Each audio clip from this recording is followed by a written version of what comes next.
میلاد آرگنائز کرنے لگے ہیں اور آپ دیکھ رہے ہیں موسم کتنا حسین ہے، اللہ کا خاص بارش اور رحمت کا نزول ہے. تو ساتھ رہیے گا اور انشاءاللہ پھر آپ کو اچھی سی محفل دکھاتے ہیں. اب It's still in process and needs a lot of prayer. ابھی بھی آپ دیکھ سکتے ہیں کہ میری گاڑی میں چیزیں پڑی ہیں، آدھی تیاری میں کر رہی تھی اور آدھی تیاری میں ابھی تک کر رہی ہوں. تو آپ دعا کیجیے گا سب اچھا ہو جائے. الحمدللہ یو کین سی اللہ نے بڑا کرم کیا ہے اور ماشاءاللہ the decor is over. اور اللہ کا بڑا بڑا احسان ہے کہ ہم اب اللہ کی پاک نبی کی سیرت پہ بات کریں گے اور وہ بھی میری دعاؤں کا حصہ ہے. سیدنا و مولانا محمد الہی کا مرکز آقا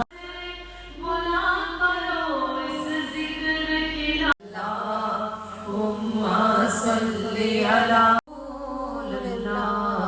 وسلم علیکہ یا حبیب اللہ. ان سب کے ساتھ جو پیغام آیا وہ اس کی حفاظت کی ذمہ داری انہی لوگوں کے لیے تھی جو وہاں جو مخاطب تھے. ان کو کہا گیا تھا کہ تم حفاظت کرنا، لیکن اس کے بعد پھر کیا ہوا کہ وہ حفاظت نہیں کر سکے. کچھ قومیں تو ختم ہو گئیں، لیکن ہمارے سامنے یہود اور نصارہ ہیں. یہودی نصارہ عیسائی کو جو محسن انسانیت کہا گیا وہ اس لیے کیونکہ اس میں ٹائم فیکٹر نہیں ہے. جب آپ صلی اللہ علیہ وسلم مبعوث ہوئے تو اب قیامت تک کے لیے جب بھی آئے وہ ہر ایک کو لگتا ہے شاید ابھی آنے والی بھی آنے، لیکن وہ تو وقت مقرر ہے. اس وقت تک کے لیے اس کتاب کی حفاظت کا، نہ صرف اس کتاب کی الفاظ کا، اس کے معنی کا اور اس کے مفہوم کا، اور جس بھی طریقے سے ہم نے اس کو اڈاپٹ کرنا ہے. دیکھیں قرآن میں نماز کا ذکر آتا ہے لیکن ہم اس کو اس وقت تک نہیں پڑھ سکتے.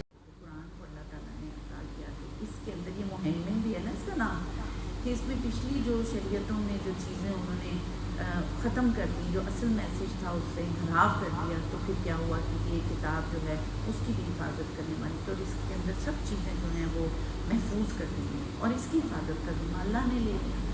اب اسی حوالے سے ہم آپ صلی اللہ علیہ وسلم سے اپنے تعلق کو جو ہے وہ آج تھوڑا سا دیکھتے ہیں. اور جیسا کہ آپ کو پتہ ہے کہ اللہ تعالیٰ نے ہم اس کا باقاعدہ اس کا آغاز کرتے ہیں اعوذ باللہ من الشیطان الرجیم بسم اللہ الرحمن الرحیم رب اشرح لی صدری ویسر لی امری واحلل عقدۃ من لسانی یفقهوا قولی رب زدنی علما الہی آمین یا ارحم الراحمین. یہ دعا پڑھنے کا مقصد یہ ہوتا ہے کہ حضرت موسیٰ جب اللہ تعالیٰ نے آدم علیہ السلام کو تخلیق کیا، ان کو سب سے پہلا نبی بنایا، اس کے بعد یہ سلسلہ روحان اپنی طرف سے ہدایت جو ہے وہ بھیجتا رہا. اگر وہ ہدایت نہ دیتا تو ہم کیسے رہتے تھے؟ ہم میں اور جانوروں میں تو کوئی فرق نہ ہوتا. ہمیں اشرف کیوں بنایا؟ کیونکہ اس نے خود ہمیں تخلیق کیا، ہمیں ہمارے اندر جو ہے روح پھونکی روحوں میں سے، ٹھیک ہے، علم کے ذریعے، اور یہ جو ہم چیزوں کو میمورائز کر سکتے ہیں، ہم چیزوں کو جو دوبارہ ریپروڈیوس کر سکتے ہیں، یہ اعزاز کی ہدایت کے لیے 1,24,000 پیغمبر آئے. اسی طرح قرآن پاک میں اللہ تعالیٰ نے فرمایا کوئی امت ایسی نہیں گزری جس میں کوئی ڈرانے والا، خبردار کرنے والا موجود نہ ہو. یعنی ہمیشہ جو بھی ہمیں ملتی ہے پرانی تاریخ میں مشہودہ تعلیمات ملتی ہیں، لیکن ہمیں یہ جو ہے اس کے لیے ہم جو ہے ہمیں بتایا سورۃ الانبیاء میں کہ وما ارسلناک الا رحمۃ للعالمین، اور ہم نے آپ کو تمام جہانوں کے لیے رحمت بنا کر بھیجا. تو پھر یہ اللہ کا احسان ہے اور یہ اس رحمت سے ہم نے فائدہ حاصل کرنا ہے. اور پھر انشاءاللہ اگر بیچ میں آپ نے ٹائم لیا تو وہ پھر کچھ بنیادیں ہیں وہ ضرور بتاؤں گی، لیکن بس یہیں تک آپ سب سے جمالہ جمیع مالہ صلو علیہ وآلہ.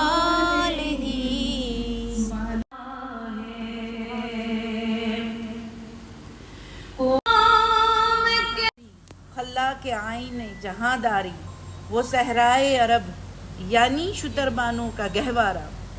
اگر چاہوں تو نک پر آسمان نے ہم کو دے مارا، حکومت کا تو کیا رونا. بی کا خیر الخلق کلہم کیوں آؤ مدینے چلے